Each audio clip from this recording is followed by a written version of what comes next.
नुआ संसार तोते अभिनंदन तो चल बाटरे झर फूल चंदन तो चल बाटरे झर फूल चंदन समयर चक्का भौरी घुरे घुरे फुले कांदनालो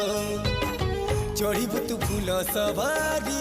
धीरे धीरे फुले कांदनालो बाहागर सुख परा विधाता देइछि तोते विरह वेदना सबु सहिबाकु हवा मते सिंथित रहेला सिंदूरी धारे धारे फुले कांदनालो चढ़ीबु तू फूल सवारी